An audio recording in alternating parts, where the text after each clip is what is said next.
radio. Shout it. So we talking about you changing the sound in Atlanta with Tip. And then y'all come through with y'all trap music.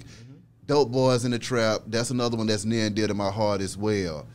Can you talk to me about when y'all got together to put together that I'm Serious album and the funk that you brought on there, Tip? Because, I mean, when I heard that stuff, it was a new day in the A. Right. Okay? Yes, sir. We was coming off of the Dungeon family doing their thing, Yes, but sir. we had not heard anybody that represented the trap.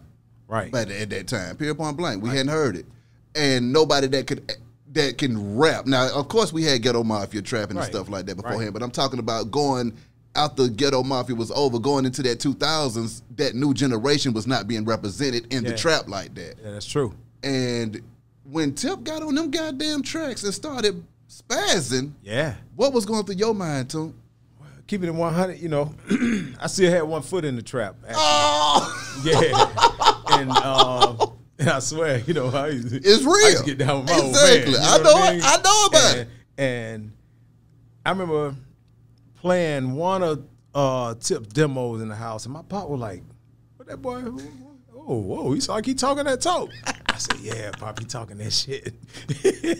You know, and I knew I couldn't just give him. And I always had certain tracks put to the side, certain samples, but I was like, man, who in Atlanta could get on these? Because I used to try to get on, you know, a little on the Dungeon family stuff, but I kind of see that Rico and them had that tied up. They weren't hearing that. They weren't really letting no other producers in there. They had time man, for you know it. what I mean? And which I respect that Of too, course. you know.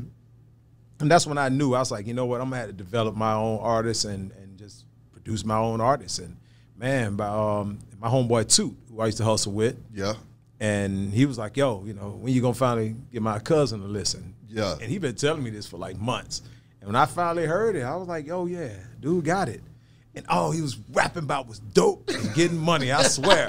And he got to the point where me and Toomp were like, all right, Tip, man, you're gonna have to rap about the brawls or something, man. Like, but honestly, he talked it so good because you know he had his foot in it, and his uncles and them were around, you know, a little bit older than me. Yeah. They had been, you know, Quentin Manor, and they was getting money. Yeah. You know what I mean? That whole Bankhead, that was them, you know, them 80s, man. You remember them late 80s, man. Yeah. You had JoJo, Lil Dave, and Getting busy. a long list of cats who were millionaires when they were like 19, 20. My God. So it's been Ferraris around Atlanta. Yeah. Wide body Mercedes, everything you saw in DuPont Registry. That was before BMF. Even Meech would tell you that. Come on. Come So, on. Yeah, a lot of cats didn't think that started until then. So like I say, that was a whole time, man, where it was so much going on.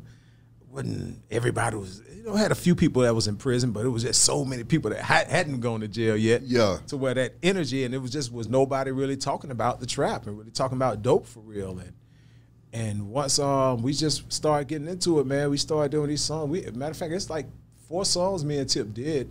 Neither one of them made the album, but it was hard. They still listen to them to this day. A song called VIP. Yeah. Stay Down.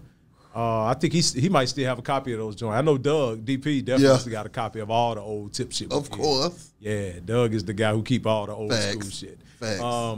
But yeah, man, it was just a thing, man, to where we knew we was carving out a new lane. I knew that I was carving out a new lane just by even introducing this youngster to the city and to the world. Because, I mean, it was a lot of cats in the dungeon. Everybody can rap, but you could only pull one lyricist out of that whole dungeon. You know what I mean? Well, you'll say, that's why everybody pulled 3,000 out. I mean, everybody can rap. Exactly. But when it comes to a lyricist, that's when everybody just be like, all right, 3,000. But once I heard Tip lyrics and just his detail, the way he was painting pictures, I was like, you know what? I would be upset if nobody really hear this guy the way that I hear him. Exactly. You know, I used to rap too. And so I'm a hip hop head. So you know it. You know I'm it a when you hip hop see head. it. We talking about graffiti, pop locking. Never learned to break dance, DJing, rapping, everything under the roof.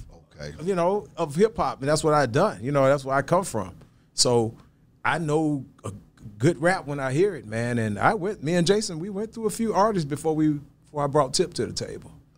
When you heard Tip, What was it about him that you said, you know what, we're going to settle with him and we believe that he can take this sound to the next level? What was his star quality that everybody else didn't have? Man, that southern drawl with those detailed lyrics, man, unpredictable flow. You could read his lyrics and say, oh, you might, which he didn't write, but if you was reading what he said on paper, you'll be like, okay, how is he going to put these words in here? Yeah. How is he going to do this? It ain't the regular old bouncing ball. He knew how to jump rope in between the beats, and that's that flow. You could teach certain artists that, or most of them had to actually have it on their own. You know, just like, you know, Megan Thee Stallion.